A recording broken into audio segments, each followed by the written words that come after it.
ഒരു ദിവസം രാത്രി ടൗണിൽ. ഹാവ്, നേരെ ഇരുട്ടി. വേഗം നടക്ക്, വഴിയിൽ ലൈറ്റുമില്ല. ഏ, അതാരാ? നോക്കട്ടെ. ഏ, ക്രാ. അയ്യോ, വാനര മനുഷ്യൻ. അടുത്ത നിമിഷം ഹാവ്. അടുത്ത ദിവസം നഗരത്തിൽ വാനര മനുഷ്യൻ. 10 പേർ ആശുപത്രിയിൽ. കുരങ്ങിന്റെ ശരീരവും മുഖവുമുള്ള ഭീകരജീവി ആക്രമിച്ചെന്നാണ് പരിക്കേറ്റവർ പറയുന്നത്. രാജു, കേട്ടിട്ട് തന്നെ പേടിയാകുന്നു. അതെ. 2 ദിവസം കഴിഞ്ഞ്. രാജു, അറിഞ്ഞോ, ഇന്ന് വാനര മനുഷ്യന്റെ ആക്രമണം ഉണ്ടായത്രേ. അയ്യോ. രാജു, ഇനി വൈകണ്ട, നമുക്ക് മായാവിയെ വിളിക്കാം. വൈകാതെ. ഓം ഹ്രീം കുട്ടിച്ചാത്ത. എന്തു പറ്റി കൂട്ടുകാരെ? ഹായ്, മായാവി. മായാവി കാര്യമറിഞ്ഞു. വാനര മനുഷ്യനോ? ഇതിലെന്തോ തട്ടിപ്പുണ്ടല്ലോ.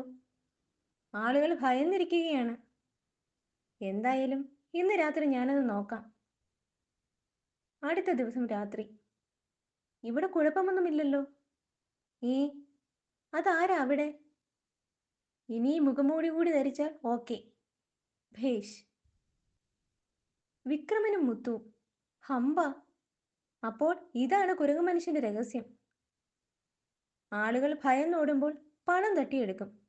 ഹും, ഒരു തമാശ ഒപ്പിക്കാം. അതാ പോലീസ്. ഇന്നും അവന്മാരെ ഒന്ന് വിരട്ടാം. ഹഹ, അതെ. എല്ലാം പേടിച്ചിരിക്കുകയാ. ഈ വേഷം കാണുമ്പോഴേ ബോധം കെടും. ഹഹ. ചാടിക്കോ മുത്തു, അവരെത്തി. ഉടനെ. ഓം ഹ്രീം തല മാറട്ടെ. പെട്ടെന്ന്. ഖ്രാ. ഏ, ഇത് നമ്മുടെ വിക്രമനല്ലേ? ചതിച്ചു, തല മാറി. ഓടിക്കോ. ഹമ്പട, പിടി അവരെ. അയ്യോ, ഇടിക്കല്ലേ.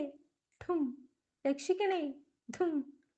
ഹമ്മോ, തല വീണ്ടും പഴയ പോലായി. നടക്കടാ സ്റ്റേഷനിലേക്ക്. പിറ്റേന്ന്. അങ്ങനെ കുരങ്ങു മനുഷ്യനായി നാട്ടുകാരെ പറ്റിച്ച കൊള്ളക്കാരൻ വിക്രമനും മുത്തും അറസ്റ്റിലായി. മായാവിയാണ് പണി പറ്റിച്ചതെന്ന് ആരും അറിഞ്ഞില്ല.